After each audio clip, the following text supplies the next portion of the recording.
Մեր հետ ոչ թե խնդիր չունես։ Կապված հարցեր չկան, ինչի՞ ինչով է զբաղված Թրամփը։ Ինչ են անում։ Դուք պատկերացնում եք, եթե հանկարծ այսպիսի մի հայտարարություն աներ, բանը Պուտինը, կասեր Պուտինը եսին որտեղի գործակալ է։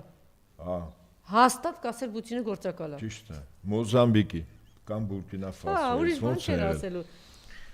Այդ որում եթե Պուտինը ասեր, օրինակ այն հայտարարությունը ինչ որ Թրամփը տարածեց, ասում են երկրի ներքին գործերին խառնվելով պոզով պոչոչի։ Եթե մի երկրի գյուղատնտեսական ապրանքը, ասենք տանեին Միացյալ Նահանգներ, ինչ եք կարծում, ինչ էր հայտարարելու Թրամփը։ Եթե ամենամեծ ապրանքաշրջանառությունը այդ երկիրը ունենար Միացյալ Նահանգների հետ, այսպես պատկերացրեք։ Գյուղատնտեսական ապրանքները գրային խողովակը փակելու էր, ասելու էր, չհասկացա, հələ մի հատ։ Ասել էր, ես դուք էս ով եք, ես ինչ եք խոսում, դե ընդհանրապես խոսելու հնարաբանը, իրավունք ունեք, չունեք։ Մաքսա թուրքերը։ Չէ, Եվրոպային չի ասում, այն չէ, որ Եվրոպան կորած մոլորված չգիտեմ ինչա։ Ես ասում եմ, այն հարաբերությունը, այն ապրանքաշրջանառությունը գոյություն ունի Ռուսաստան եւ Հայաստան։ Գազ, էլեկտրաէներգիա, չգիտեմ, հոսանք, այս ամեն ինչը, գյուղատնտեսական ապրանքներ, բան երկիր, մի հատ էս պատկերացրեք, եթե այս հարաբերությունները լիներ Միացյալ Նահանգների հետ, ինչ էր արել հիմա Միացյալ Նահանգները առաջին հերթին Նիկոլի գլխին։ Ինչ էր անելու։ 100% անելու էր։ Նիկոլից բան չէր մնա։ Չէ, անելու է, չգիտեմ ինչ էր, այո։ 100% կասկած չունենք։ Ոնց Տրամփը թույլ տալ ինչ որ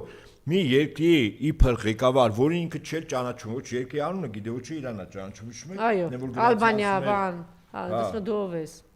Ամիպաջոմ Նասիևեր, հիշում եք Շերխանին են, շակալը ոնց էր գնում, Շերխան ուշադրությունը չէր դարձնում։ Հա, իհարկե։ Եվ հիմա ի դժբախտություն մեր գյուղացիների, որոնք ունեն իրավունք այդ դժբախտությունը փոխել երջանկությամբ։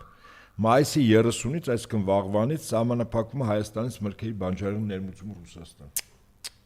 Սա արդեն որոշում է Ռոսելխոզնադզորն է։ 90% գնում է այդտեղ։ Ուրեմն 98, չէ, ուրեմն այսպես թվերով, հիմա թվերով խոսենք, նորից եմ ասում, 98% Հայաստանի գյուղմթերքը գնում է Ռուսաստան։ ԵԱՏՄ-ել չէ, միայն Ռուսաստան։ Ուրեմն խմիչքը, վերամշակվող գյուղմթերք, միրգ, բանջարեղեն եւ այլն 78%-ը գնում է Ռուսաստան։ Ապրանքաշրջանառությունը Ռուսաստանն է Հայաստանի կազմա 38%, երբ որ եվրոպական բոլոր երկրները միասին 10%։ Եվ հիմա մենք ուզում ենք գազի գինը չեմ ասում, օրինակ ես հիմա ասեմ ինչ կլինի, եթե գազի գինը թանկացնեն, տեսական, ընդ որում դրա մասին Ռուսաստանի տարբեր բարձրաստիճան պաշտոնյաներ չեն սեթևեթում, ասում են, որ թանկացնելու ենք։ Ասում են, որովհետև մենք ինքը տնտեսական էլեմենտ է, վաճառքը չէ ապրանքի, բայց ասում են, 4 անգամ դի էժան վաճառենք մեր հաշվին։ Հնա այդ թանկ կվաճառենք, մեր երկրի քաղաքացին ինչ կստանա, օգուտ կստանա, բյուջե փող կմտնի։ Ուրեմն գազի գնի թանկացում ինչ է բերելու, էլեկտրաէներգիայի սակագնի կտրուկ աճի, վստահաբար։ Ընդ որում ասեմ ձեզ, մոտ երկրի հոսանքի 30-35%-ը տալիս է ջեկը։ Ջեկը աշխատում է Երևանի գազով։ Դու պատկերացնում եք, գազի գինը կտրուկ փակում է, թանկանում է, շղթայական գնաճ է գնալու, տրանսպորտային կոլապս, արդյունաբերական կոլապս, բյուջեի դեֆիցիտ, սոցիալական աղետ։ Այսի միայն գազի գինն եմ ասում, չեմ ասում, հա, մյուս բաները։ Եվ Փաշինյան Նիկոլի արձագանքը, գիտեք, 3 չառաջին օրը Աբովյանում քարոզչական արշավի ժամանակ գազի գնի հետ կապված միտք ասում, եթե թանկացնեն ինչա։ Ասում եմ մենք ունենալու ենք մեր սեփական գազը։ Իհարկե ինքը ասում այդ տարանցման հաշվին Հայաստանով գազի խողովակ կանցնի, այդ մեր քանի որ մեր երկրով ասում մենք չէ մեզ ասում է փող պիտի տան մեզ տրամբանական բան ասում այդ փողը մենք չենք վերցնի գազ կառնենք, բայց հարգելն էլս այդ որ երկից է գազը մտնելու, երբ է մտնելու, 2500 թվին է մտնելու, թե 3100 թվին է մտնելու, ով է տալու 2073-ի մոտավորապես։ Ով է մտնելու, այսինքն մեր ամեն օրը կախված է գազից, մեր ամեն ինչն է կախված գազից, արդյունաբերությունը, հոսանքը, մեր լինելությունը, ջեռուցումը, արտադրությունը լրիվ գազի վրա է նստած։ 33% նստած ատոմականի վրա, որի վառելիքն ու սպասարկում անում է Ռուսաստանը եւ գազը։ Այսինքն Հայաստանը միանգամից գնում է խոր նախնադար, միջնադար էլ չի։ Պրոֆեսոր Անդրեասյանն էր ասել, այս ընտրությունը այն մասին է, թե ինչով ենք տականալու ձմռանը։ Եթե մինչև Փաշինյանի սիրով, Փաշինյանի սերը մինչև այդ սովից չմեռնենք։ Փաշինյանը սիրով բոլորին տակածնելու է ջերմացնելու։ Ժողովուրդ ջան, չմտածեք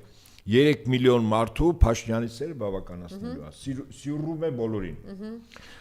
Եվ